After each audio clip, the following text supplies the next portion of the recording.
Ruby, now 66, had grown used to the rhythm of her quiet life. Her small wooden cabin stood at the edge of the forest, a place she had called home for more than 4 decades. Ever since her husband passed, the silence of the trees had become her company. She woke each morning before sunrise, put on the kettle for tea, and opened her door to scatter seeds for the birds that visited her porch without fail. Her habits never changed. After breakfast, she gathered a little firewood, checked her tools, and made sure everything around the cabin stayed in order. It wasn't excitement she looked for, just peace, the kind that came from knowing every sound, every path, every shift of the trees. But that week, winter arrived earlier than she expected. The air felt sharper, the winds colder. And as she walked outside that morning, she noticed something she couldn't quite explain. The forest sounded different, that it wasn't the usual quiet, that it was a deeper kind of stillness, unnatural, almost heavy. Even the birds hesitated on the branches, ending their chatter sooner than usual. Ruby paused, looking into the dark pines, sensing something off. A part of her wondered if an animal was nearby, something unsettled by the cold. But she shook it off. At her age, worrying about every strange feeling only made the days longer. She returned to her routine, unaware that before the next sunrise, her life would shift in a way she never could have imagined. That evening, the temperature dropped suddenly, sharper than Ruby had expected. Snow had begun falling lightly during the day, but now the flakes swirled faster, driven by a biting wind that crept under the cabin door and chilled her bones. Ruby pulled her shawl tighter and stepped outside to check the generator. A routine she never skipped when the weather turned harsh. As she moved toward the shed, her boots crunching in the fresh snow. A faint, trembling sound reached her ears. At first, she thought it was just the wind, carrying an animal's cry from deeper in the woods. But the sound grew clearer, softer yet desperate, a whimper, almost human in its timbre. Her heart quickened. Ruby's life in the forest had taught her to listen. She followed the sound toward the trees, careful not to startle whatever was out there. The snow clung to her coat and hair, but she pressed forward, lantern in hand. Then she saw them, 2 small figures huddled together, barely visible in the dim light. Their fur was dusted with frost, and their bodies trembled violently. One shivered so hard Ruby thought it might collapse. They looked up at her with wide amber eyes, fearful, cautious, and pleading all at once. Ruby froze, studying them. She had never imagined she would see anything like this in her forest. They were clearly intelligent, aware, but utterly vulnerable. Despite the shock, Ruby's instincts kicked in. She knew, in that moment, that these creatures were not dangerous. They were lost, cold, and in need of help. Without hesitation, she stepped closer, speaking softly. Letting them know she meant no harm, the forest held its breath. And Ruby realized her quiet life was about to change forever. Ruby knelt slightly, holding her hands out as she studied the 2 young Bigfoots. One of them, smaller than the other, could barely stand, swaying on its feet as if each movement caused pain. Frost had stiffened their fur, and their shallow breaths made her chest tighten. She had never seen such creatures so fragile, so helpless, and yet their eyes held intelligence, curiosity, and fear all at once. For a moment, Ruby hesitated, thinking of the stories she had heard about Bigfoots. But those thoughts faded instantly.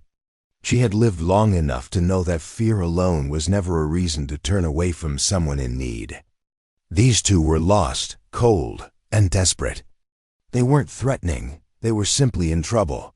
Speaking in a soft, steady voice, Ruby told them she wouldn't hurt them. Her words sounded strange even to her own ears, yet she hoped they understood.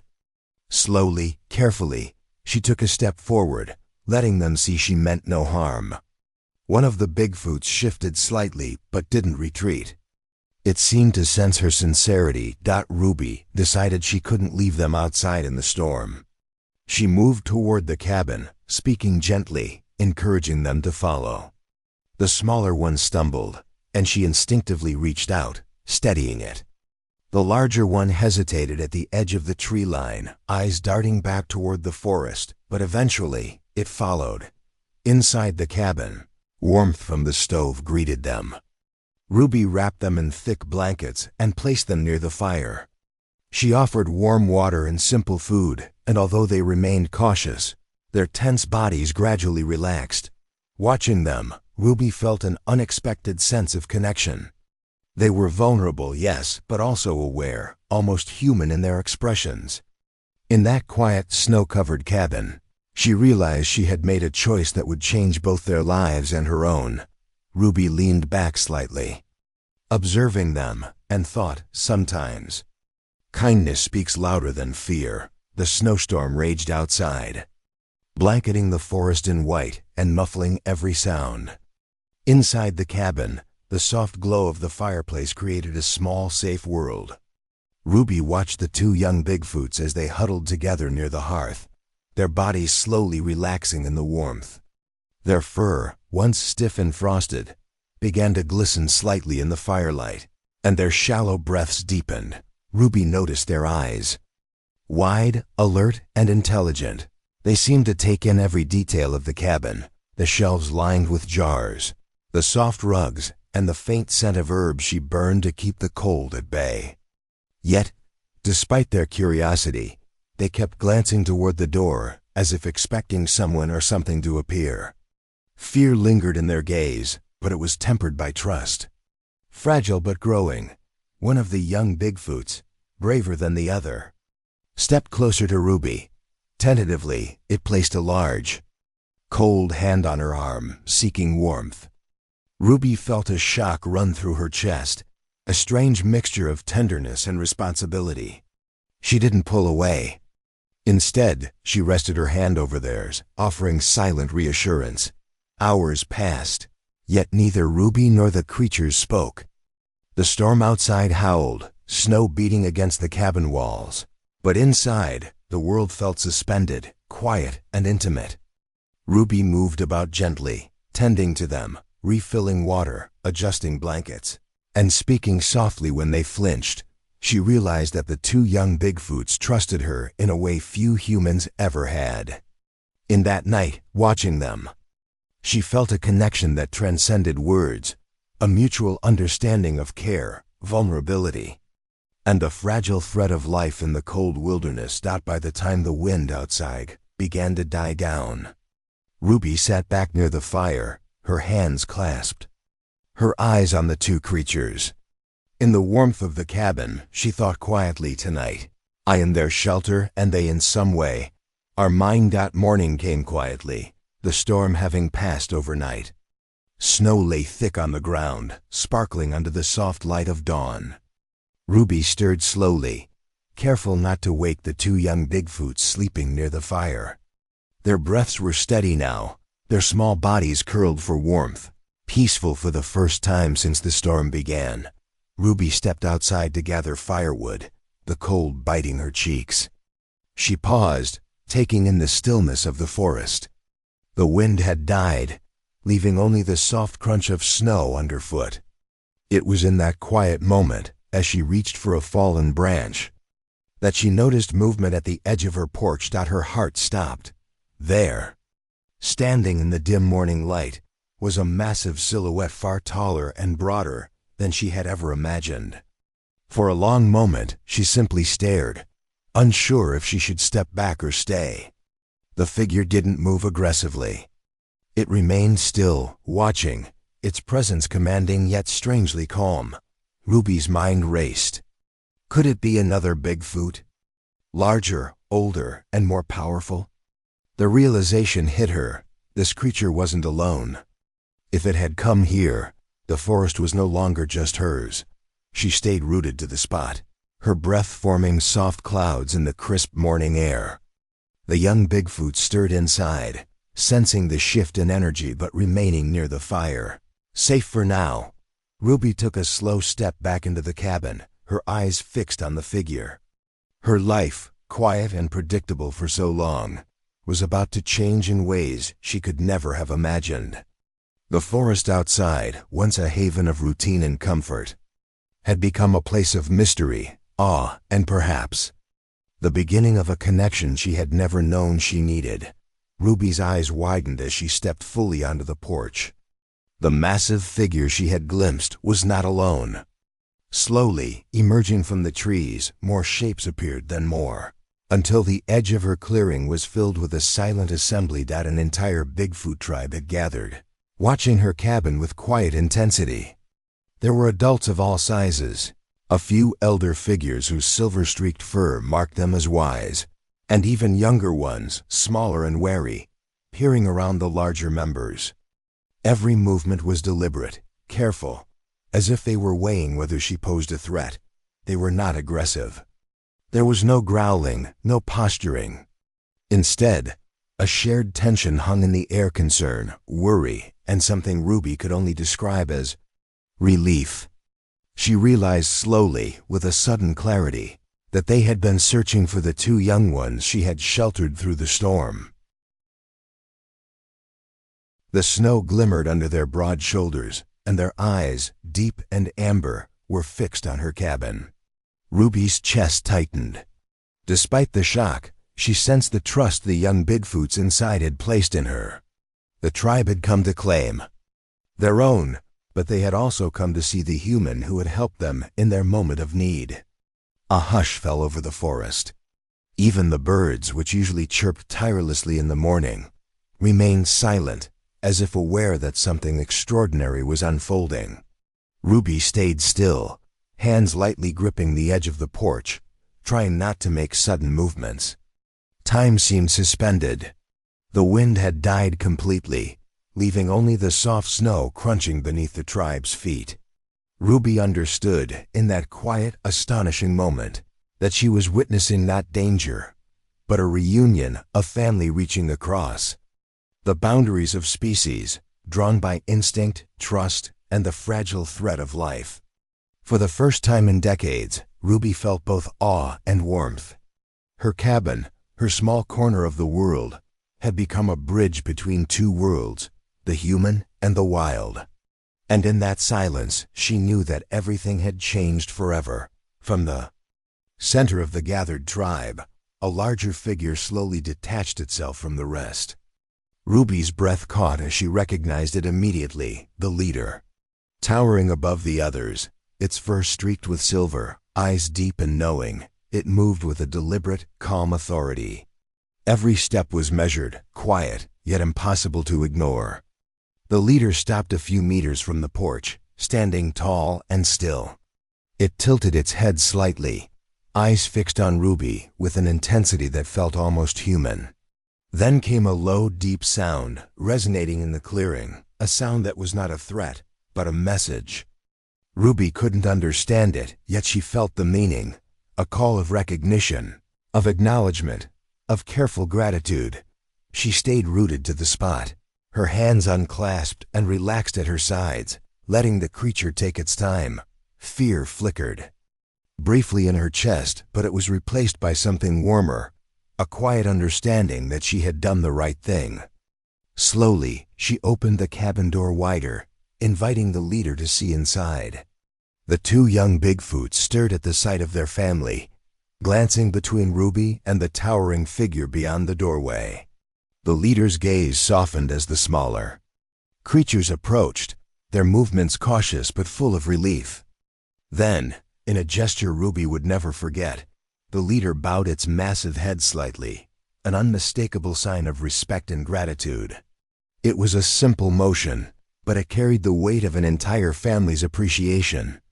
Ruby felt tears prick the corners of her eyes. In that quiet moment, the forest seemed to hold its breath. The tribe waited, silent and patient, as the leader's eyes lingered on Ruby for a long, meaningful beat. She understood without words. They knew she had saved their young ones, and they recognized her kindness. Ruby, who had lived decades in solitude, felt a profound connection. The wild, she realized, was not simply a place of isolation or fear. It was a place where trust, courage, and compassion could bridge worlds. Inside the cabin, the two young Bigfoot stirred as the presence of their tribe became clear.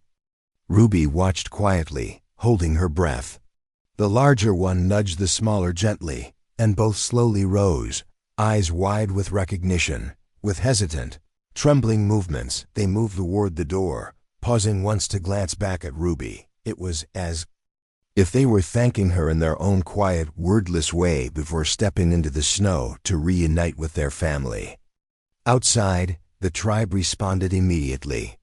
Soft, low sounds filled the clearing, relief, comfort, and gentle greetings among family members. The young Bigfoots ran into the arms of adults who checked their bodies for frostbite, ran their hands through matted fur, and pressed their faces close to the young ones' heads. Ruby could feel the emotion radiating from them, even from a few feet away. Gratitude, care, and the deep bonds of family. The leader, standing slightly apart, watched the reunion closely. Its eyes, dark and amber, returned to Ruby. For a long moment, their gaze met. Ruby felt the weight of that look, acknowledgement, respect, and a quiet understanding that what she had done mattered more than words could express. She realized that this creature, though wild and powerful, recognized her kindness and trusted her in a way few humans ever had. The rest of the tribe lingered a moment longer, touching and nudging their young ones, sharing quiet sounds that Ruby could not interpret, yet felt in her heart. It was a scene of connection and reassurance, raw and emotional, that transcended the barrier between species. Ruby stepped back, letting the reunion continue without interference. A warmth filled her chest that she hadn't felt in years, the satisfaction of doing something right, of being part of something greater than herself, even if only for a moment. The snow glimmered softly around the cabin as the tribe settled, and Ruby realized she had witnessed a miracle, a fragile, frightened family restored, and in the process, her own loneliness had been quietly lifted. She whispered softly to herself, "Sometimes the smallest acts of kindness echo far beyond what we can see." The reunion outside the cabin slowly drew to a close. The young Bigfoot stayed close to their tribe, warmth and safety returning to their small bodies after the long, cold night. Ruby watched from the doorway, her hands resting lightly on the wooden frame, feeling a strange mix of awe and humility. The leader of the tribe, the silver-streaked figure who had observed her with such quiet authority, lingered for a moment longer. Ruby held her breath as the massive creature approached the porch. Its movements were deliberate, careful, almost reverent. Then, with a careful motion, the leader placed something on the wooden boards of her porch, a small hand-carved stone. Simple and unadorned, yet clearly meaningful. Ruby knelt slowly to examine it. The stone bore subtle marks, delicate yet precise, a token of gratitude she could not fully understand. She felt the weight of the gesture. In that moment, she realized it was more than a gift. It was a symbol, a bridge between her world and theirs. The tribe, despite their wildness, had recognized her compassion and chosen to honor it in the only way they could. For a heartbeat, Ruby felt a connection deeper than anything she had experienced in decades. No words were exchanged. None were needed. The leader's eyes met hers briefly, filled with acknowledgement, before it stepped back and rejoined the others. The tribe moved silently into the forest, leaving only the carved stone on Ruby's porch. She stayed there for a long while, holding it gently, aware that she had been given a rare and profound gift, the respect and trust of a family entirely unlike her own. For Ruby, the gesture was more powerful than any words. She knew, in her heart, that the tribe would never forget her, and neither would she. That evening, Ruby sat beside her fireplace, the carved stone resting gently in her palm. The warmth of the flames lit her face, but it could not match the quiet warmth that filled her heart. She thought of the tribe's amber eyes, the cautious trust of the young Bigfoots, and the silent gratitude of the leader. For decades, she had lived in solitude, her life measured by routines and the comfort of familiar surroundings. Yet that day, she had witnessed something extraordinary, something beyond fear, beyond doubt, something that reminded her of the simple power of kindness. She knew she could never tell anyone what had happened. People would not believe her. They might dismiss the story as a fanciful tale, or worse, disrupt the fragile trust she had earned. That was not a risk she would take. Ruby held the stone close, tracing the delicate marks with her fingers, and whispered softly into the quiet cabin. Not all wild things are dangerous. Some are simply lost, scared, or cold, and waiting for a hand to help them. Outside, the forest lay silent, snow glinting in the fading light, as if holding its breath.